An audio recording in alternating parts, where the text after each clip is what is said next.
Hi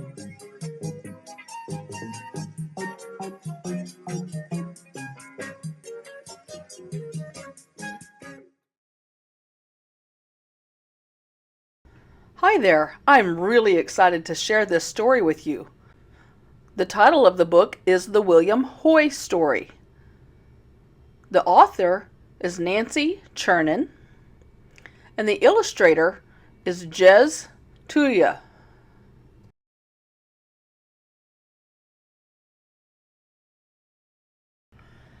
William scooped dust to dry the sweat off his slick rubber ball. He stared at the small X he'd chalked on the barn wall.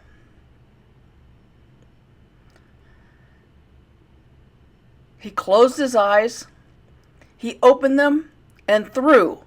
Bam! He hit the mark. He stepped back so he could try again.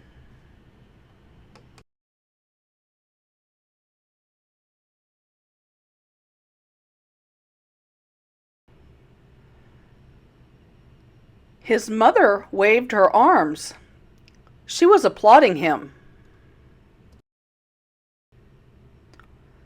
She touched her fingers to her mouth to signal eating. He read her lips as she said dinner. William pulled out his pad and pencil. He scribbled, "Just a few more. I want to be perfect for tryouts." His mother nodded.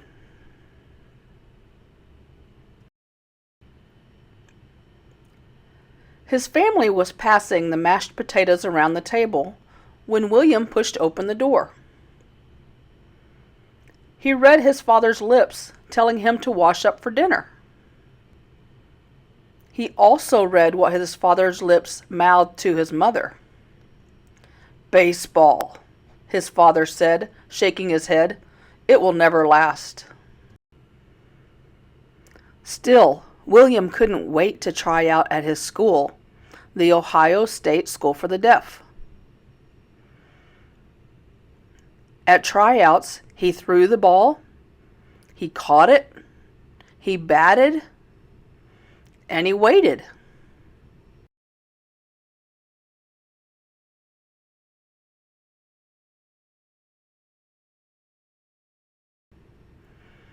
"Too small," the team captain said. William never got much taller than 5'5". He couldn't do anything about that. But maybe they'd give him another chance if he aimed better and ran faster. So every day, after homework and chores, he practiced.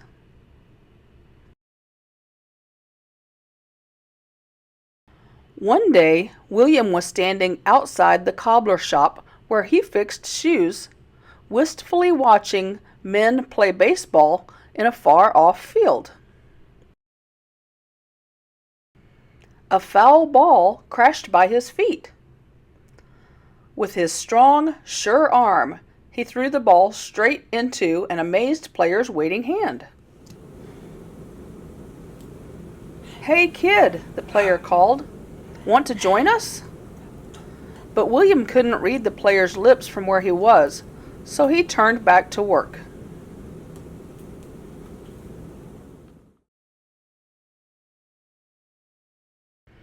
The man ran to William and tapped his back to get his attention. William whirled around, and this time, when the man repeated the question, he understood. He scrambled happily to the outfield. William threw the ball smack into his teammate's hands. When he was up at bat, he sent it soaring where no one could catch it.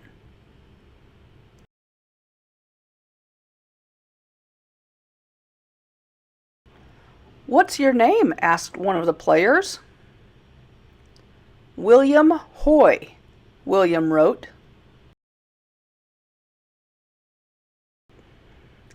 The man looked at the piece of paper a long time. He seemed to be thinking.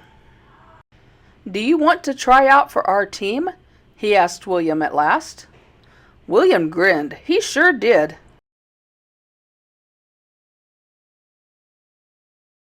William soon learned life in the hearing world wasn't easy. Unlike his parents, few people used sign language in the 1880s, and certainly not in baseball. He won a spot on the first team he tried out for, but the manager smirked when he offered William less money than he paid others.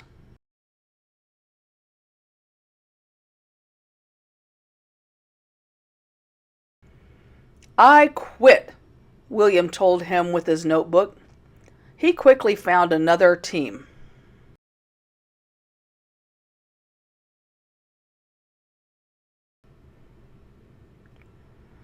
But even on his new team, some players talked behind his back so he wouldn't know what they were saying. Others hid their mouths so he couldn't read their lips.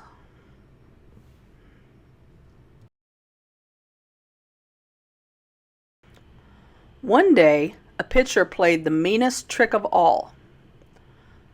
William let 3 pitches go by because he thought they were balls.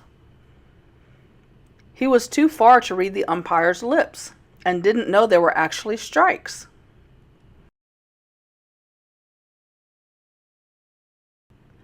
He stood gripping his bat, waiting for the next pitch.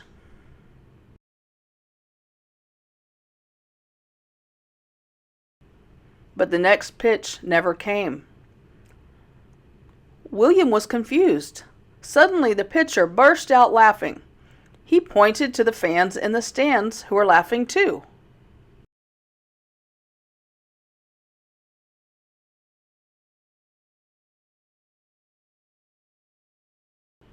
William's face grew hot.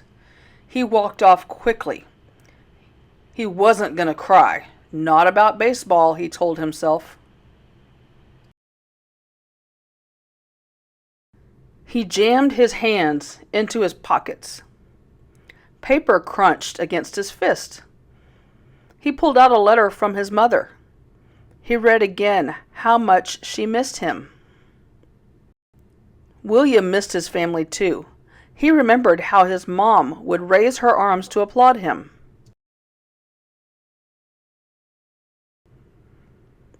That's it! William pulled out his pad and drew pictures. He scribbled words next to the pictures. He wrote, he wrote, he wrote. He ran to find the umpire.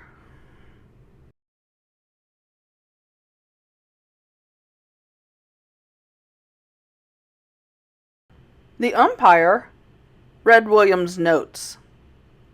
"Yes, that could work," he said.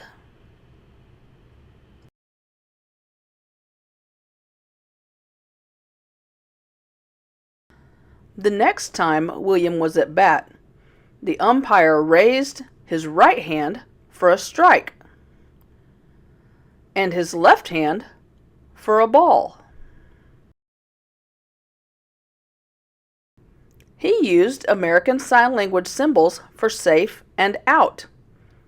This time, William got on base. He stole bases. He scored.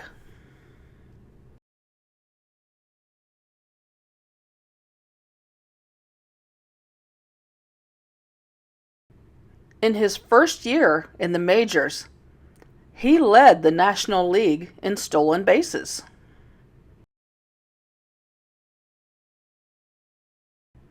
With his strong, sure arm, he became the first player to throw 3 base runners out at the plate in one game from the outfield.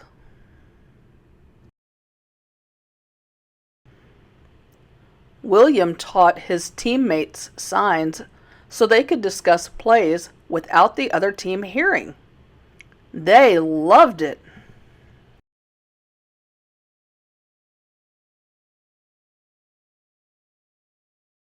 The fans enjoyed learning signs too.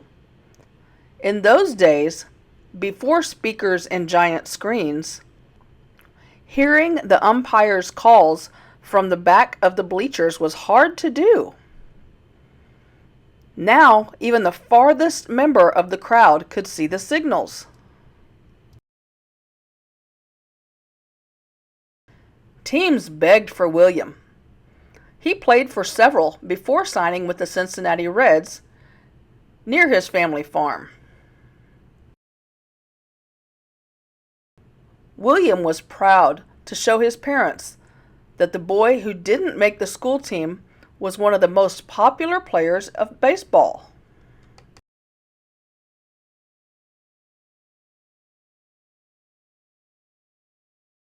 When William stepped up to the plate, shaking his bat over his shoulder, fans knew he'd hit or walk his way to first, then swiftly steal his way around the bases.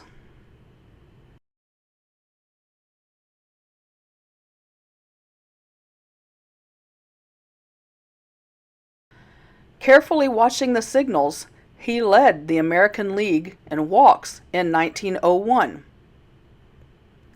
He was called the King of Center Field because for 10 years he was ranked among the top 5 outfielders to get hitters out by catching hard-to-reach fly balls.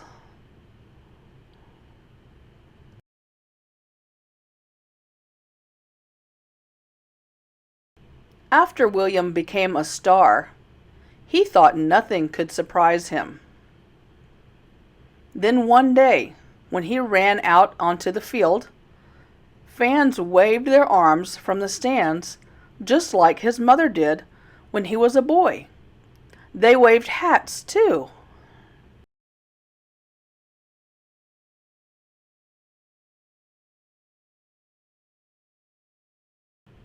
William said he'd never cry about baseball, but he did cry at the sight of deaf applause. All he'd wanted to do since he was a boy was find a way to play his favorite game. He never dreamed he'd change how the game was played, but he did, and we still cheer him today.